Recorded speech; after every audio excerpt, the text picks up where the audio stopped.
औज़ुबिल्लाहि मिनश्शैतानिर्रजीम बिस्मिल्लाहिर्रहमानिर्रहीम। नाज़रीन, आज जिस मौजू पे मैं बोलने लगा हूँ, मुझे कोई बिलअमूम पूरी वीडियोस मेरी उठा के देख लें, मुझे कोई गरज नहीं होती कि मैं किस से मुखातब हूँ। मैं बवक्त ज़रूरत वज़ीर-ए-आज़म से डायरेक्ट मुखातब होता हूँ।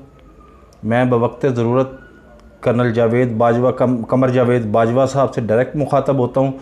मैं जो बाइडेन से डायरेक्ट मुखातब होता हूँ, क्योंकि मुझे अपनी जान अज़ीज़ नहीं है, मुझे पाकिस्तान की सलामती अज़ीज़ है। आज जब मैंने बयान पढ़ा है कि शेख रशीद साहब ये फरमा रहे हैं, ज़रा बयान और उसकी टाइमिंग पे टाइमिंग नोट कीजिएगा कि अफ़गान सफ़ीर की बेटी अगवा बिल्कुल भी नहीं हुई और अफ़गान सफ़ीर की बेटी जो है वो राग की जासूसी करने में मुलव्वस है। तो मेरा दिमाग उस वक्त हिल गया है। शेख रशीद साहब के बारे में मैं आगे पीछे आपको बताता चलूँ। जब फजल रहमान साहब ने अनाउंस किया था कि हम इस्लामाबाद में धरना देंगे, और इस्लामाबाद ना सिर्फ इस्लामाबाद में धरना देंगे बल्कि रावलपिंडी में भी धरना देंगे, मतलब रावलपिंडी से उनकी मुराद ये थी कि GHQ में भी धरना देंगे। उस वक्त सिक्योरिटी एस्टेब्लिशमेंट का भी यही ख्याल था और इमरान खान गवर्नमेंट का भी यही ख्याल था कि नून लीग जो बेसिक फोर्स थी फजल रहमान की, उस नून लीग का असल इलाज है ही शेख रशीद के पास। इसलिए शेख रशीद साहब को वजारत रेलवे से उठा के वजारत दाखिला दे दी गई।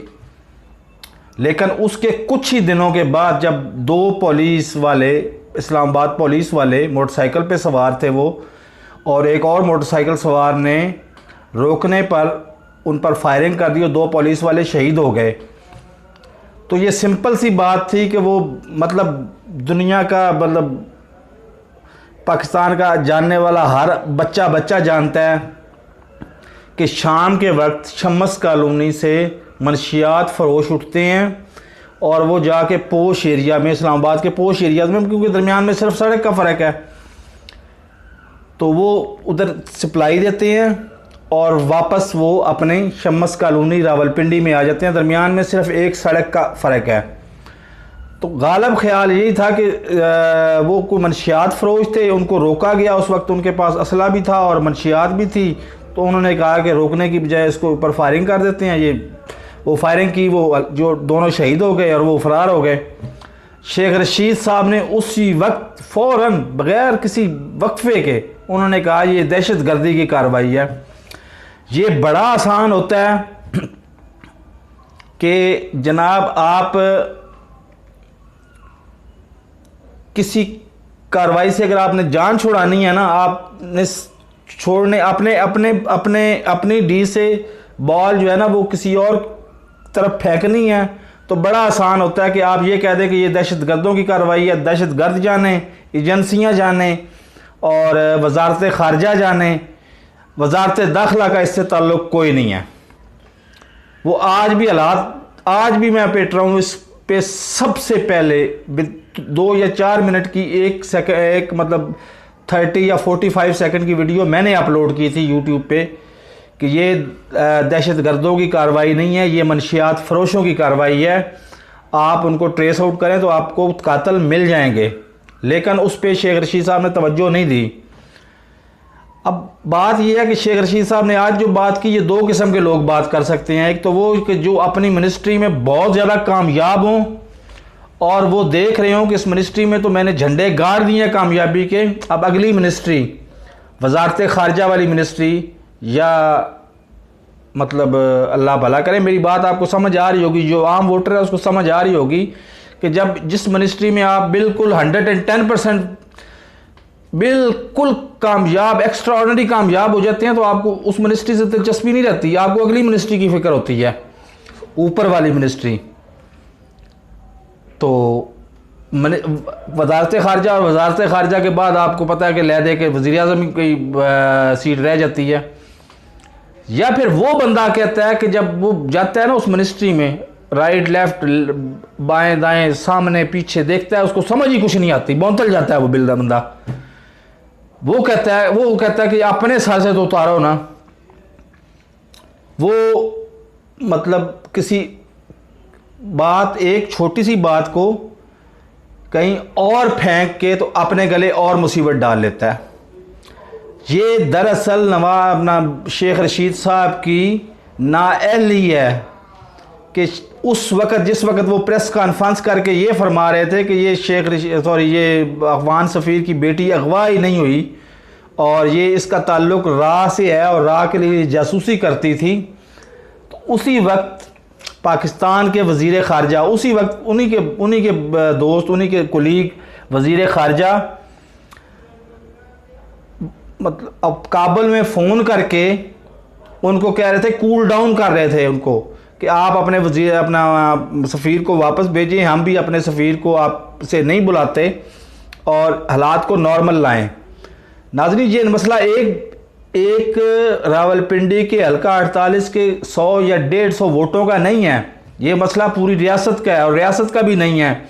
इसमें 4-5 मुल्क इन्वॉल्व हैं। उज़्बेकिस्तान नया मुल्क है, वो उसको अपना रफड़ पड़ा हुआ है।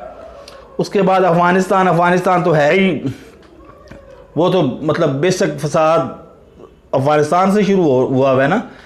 तो तीसरे नंबर पे चाइना इसमें शामिल है। चाइना को भी पता है, चाइना वैसे तो बड़ा खुश है कि जी अमेरिका चला गया, लेकिन उसको भी पता है कि ये अल्टीमेटली तालिबान ने हमारे मुल्क में आना है और हमारे मुल्क में भी उन्होंने तबाही फैलानी है।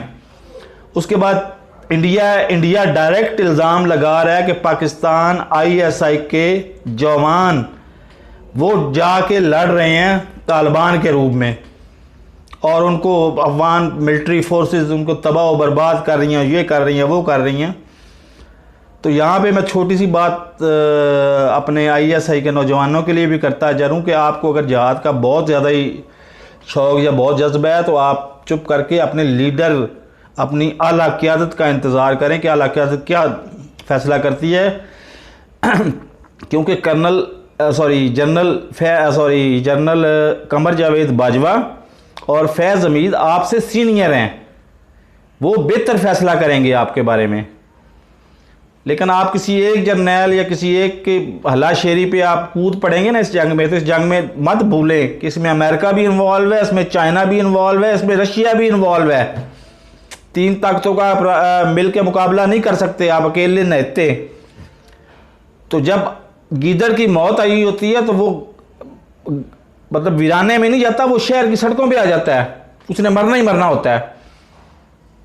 तो ये ISI के नौजवानों के लिए मेरी एक तजवीज़ थी। अगर आप मुनासिब समझें तो इस पर अमल करें, वरना आप अपना शौक़ पूरा करें, मैं तो कुछ नहीं कर सकता। बात हो रही थी शेख रशीद साहब की। शेख रशीद साहब को बजाय मामले को कूल डाउन करने के लिए, मामले को ना फैलाने की, वो कहते हैं जी ये तो जनाब शेख रशीद अफ़गान सफ़ीर की बेटी अगवा ही नहीं हुई और वो जासूसी करती थी, वो अल्लाह भला करे और लोगों से, और मतलब इराक़ के लिए जासूसी करती थी और ये करती थी। वो इसी मकसद के लिए कहीं निकली और कहीं को उसको 2-4 थप्पड़ पड़े और वो वापस आ गई।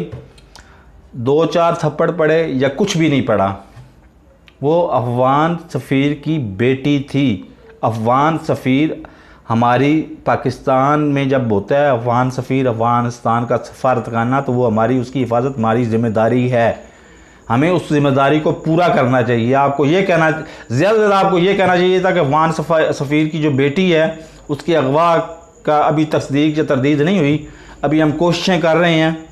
जब यूँ ही कोई नतीजा आएगा आपको फ़ौरन मुतला कर दिया जाएगा।